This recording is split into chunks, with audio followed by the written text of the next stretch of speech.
things to be excited about when it comes to tonight's episode of Monday Night Raw. Now, I know the word excitement in Monday Night Raw to some people may seem like blasphemy, but let's just push past all of that and focus on the optimism. Let's get it. So number 3 on the list is a two-way tie. The first being the feud between Brock Lesnar and Cody Rhodes. How will this thing continue, especially with the rumors circulating that Cody Rhodes suggested a dog collar match between him and Brock Lesnar, which WWE rejected. I don't think it's that serious, but I get it with sponsorships. Can you imagine having action figures at your local Target and Walmart with a dog collar attached to the action figure for a match? That'd be a little crazy, but with that being said, I wonder what this means for their actual match. What type of stipulation is this going to be? We may not know this week. We may know closer to Money in the Bank, but I'm still interested to see how that story is going to progress into that situation. And the other thing that I have tied with that situation is the Money in the Bank qualifier match between Finn Balor and Matt Riddle, which I think is going to be a really good match. They had a great match together before. I believe it was on a Monday Night Raw, and they had a whole lot of interference. Rey Mysterio was in there fighting people, all kind of stuff.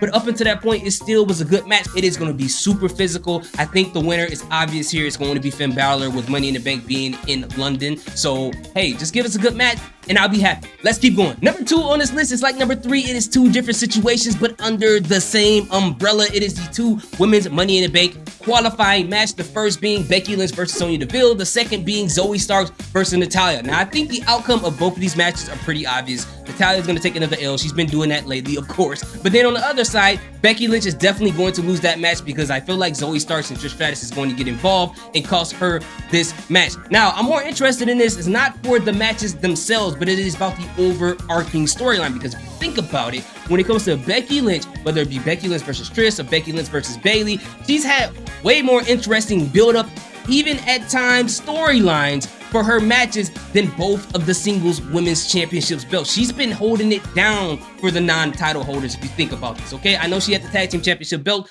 but I'm talking about the single title. And at the same time, by proxy, they're building up another woman, which is Zoe Starks, which is one of the things that I've been complaining about when it came to WWE, is that they don't know how to build their stars. And this time they're doing it without a belt. I think this is lovely, and they're going to piss off Becky Lynch even more. And it pissed Becky Lynch, which means we're going to get a more brutal Becky Lynch, a more scathing promo, and I'm all here for that. Let's continue. Now, number 1 on my list, I am truly excited about this, and it is the first defense of the World Heavyweight Championship belt, that beautiful title. It is between Seth Rollins and Damian Priest. Why am I excited about this? Because I've been a big fan of Damian Priest since Punishment Martinez, and when he came to NXT and he turned to Legolas, he was shooting bow and arrows at his name.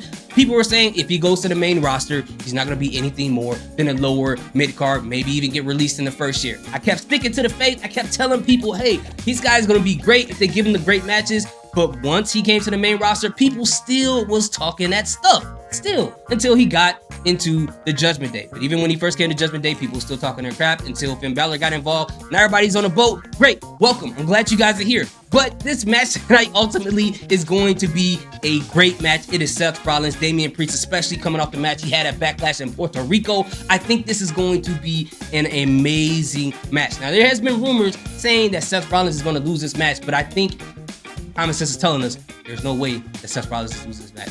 Only if the Judgment Day gets involved, but I don't believe that that's going to be the case. I think Damian Priest is going to lose this match. Then Finn Balor is going to be the next one up to try to go after that title by going into the Money in the Bank match. Now, I don't know about you guys. That's enough for me to get excited for some portions of Raw. I don't know what else is happening there, but what are some things that you guys are looking for tonight on Monday Night Raw? Let me know in the comment section. I appreciate you guys. Salute. Peace. Have a good day.